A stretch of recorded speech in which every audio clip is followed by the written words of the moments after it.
안녕하세요, 수건도둑입니다. 오늘은 중고차 값에 비해서 그럴듯한 차량들을 알아볼 텐데요. 이 친구들이 성능이 모자라서 어딘가 나사 하나 빠진 것 같은 품질을 보여줘서 저렴한 것이 아닌 경쟁차들보다 비교적 덜한 인기나 검은 머리 외국인 느낌이 나서 밀려오는 부담감 때문에 그런 것이니 개성있고 독특한 차량을 원하신다면 오늘 영상을 잘 참고하시면 좋을 것 같습니다. 첫 번째 친구 쉐보레 알페오는 원래 GM사의 프리미엄 브랜드인 캐딜락보다 한 단계 아래 뷰익이라는 미들급 브랜드의 라크로스라는 차량인데, 우리나라에서는 뷰익보다도 한 단계 아래 브랜드인 쉐보레 알페온으로 이름을 바꿔 2010년도부터 2015년도까지 판매를 했는데요. 그렇기 때문에 이렇게 배지가리를 해서 뷰익 라크로스로 타시는 분들도 간혹 있는데, 누구나 할 수 있는 간단한 튜닝으로 뭔가 좀 더 외제차스러운 분위기를 물씬 풍길 수 있습니다. 아마 그랜저급 차량을 고려하시는 분들에게 정말 매력적인 친구 같은데, 차량의 심장인 엔진 라인업은 크게 2.4, 3.0 가솔린 두 가지로 2.4 모델은 세계 10대 명품 엔진에 들어가게 됐으며 3.0은 캐딜락 CTS의 6기통 엔진을 사용하는데, 그놈의 보령 변속기와 무거운 몸무게 때문에 2013년도 이전의 모델들은 성능의 80%도 채 못 보여줘 뭔가 수치에 비해 출력이 좋지 않다는 평이 주었습니다. 물론 그래도 대형차가 가져야 할 부드러운 주행질감, 고속에서의 묵직한 가속력은 일반적인 주행 환경에선 문제가 없었지만 2013년 이후 개선된 젠2 변속기가 장착된 차량들을 고르신다면 와, 너무너무 좋아요 까지는 아니지만 전반적으로 개선된 성능을 가진다고 하니 가격이 좀 있더라도 2013년식 이후로 선택하시는 것이 좋을 것 같습니다.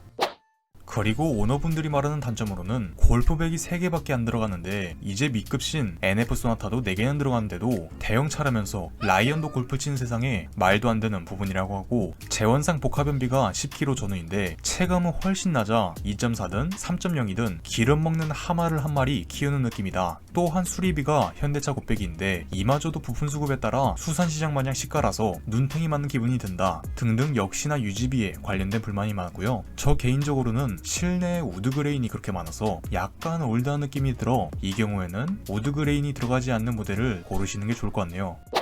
개인적으로 이 차량에서 느낀 장점으론 정말 승차감이나 정숙성이 아주 만족스러웠는데요. 1열이나 2열이나 고급차를 탄다는 느낌이 물씬 들었고, 내부 마감도 쉐보레 차량치고는 완성도가 있었으며 무엇보다 정말 도로에서 보기 힘든 친구 중 하나이기 때문에 개성도 있고 일반인들이 보기엔 외제차라고 볼 수 있는 장점도 있습니다. 이제 차량의 등급을 알아보기에 앞서 2.4냐 3.0이냐 이건 취향껏 선택하시면 되는데, 2.4 모델도 일반적인 주행에서는 충분한 출력을 가졌고 둘 다 비슷한 매물수를 가졌으니 본인의 상황에 맞게 선택하시면 될 것 같으며, 옵션은 최고 등급 기준으로 3.0이 아주 약간 더 좋긴 하고 2.4 모델은 크게 기본 등급 CL과 최고 등급 EL 두 가지로 나뉘어 있는데, EL 등급 안에서도 디럭스와 프리미엄으로 나뉘어 있는데요. EL 프리미엄은 천연 가죽 시트, HID 헤드램프, 메모리 시트, 후진 하향 아웃사이드 미러, 2열 열선 시트 등 핵심 옵션들이 줄줄이 있는데, 차값 또한 중고로서는 거의 차이가 없기도 하고 매물수도 가장 많으니 2.4는 EL 프리미엄을 추천드리고 싶고, 3.0 모델 역시 차선 이탈 경고,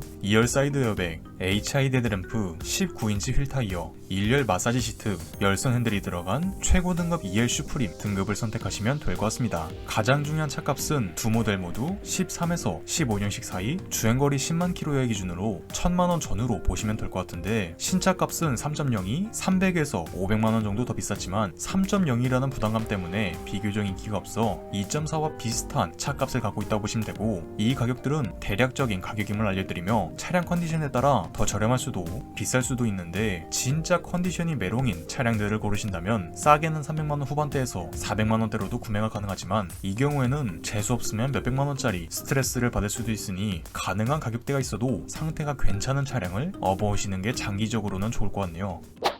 두 번째 친구는 몇몇 분들에게는 생소할 수 있는 르노 삼성에서 2018년도부터 2019년도까지 수입해다가 판매했던 르노 컬리오인데요. 일단 이 친구는 4세대 모델로서 유럽에선 2012년도부터 생산된 모델로 그래도 1990년도부터 만들어져 족보가 나름 있고, 유럽에서는 여러분들이 잘 아시는 폭스바겐 골프랑 가장 많이 팔리는 소형차 중 한 대인데, 국내에는 5세대가 나오기 직전 완전 끝물인 18년도에 들어왔으니 아무리 좋게 봐도 재고 처리하러 왔네 이 이상으로는 보이지 않았습니다. 하지만 이 친구가 끝물이라고 해도 정말 매력적으로 생긴, 그러니까 외국물을 제대로 먹은 햄스터같이 작고 귀엽고 세련되기까지 한 외모는 세일즈 포인트인데 유색의 컬러까지 도와서 이 디자인적인 장점을 더욱 살려줬다고 생각이 드는데요. 개인적으로는 도장의 깊이감이 정말 좋았습니다.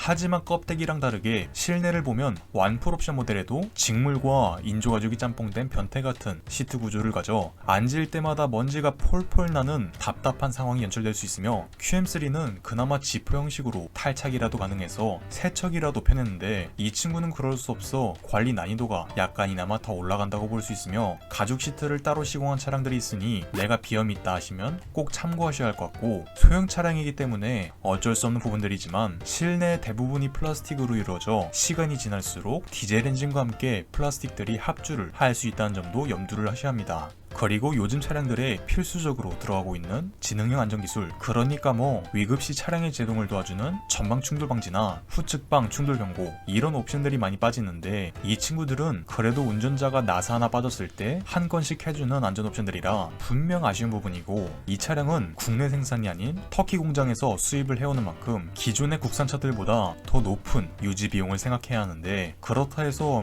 푸조 같은 진또배기 프랑스 친구까지는 아니지만 아무 생각 없이 들여왔다간 높은 수리비에 놀랄 수 있는, 부품이 빠르게 수급되지 못해 길어지는 수리기간 등 여러 부분들을 염두에 두셔야 할 것 같습니다. 물론 일반 부품은 3년에 6만 킬로, 엔진 및 동력 개통은 5년에 10만 킬로 보증이지만 사실 문제가 생겼을 때 오는 스트레스는 돈 문제만 있는 것은 아니죠.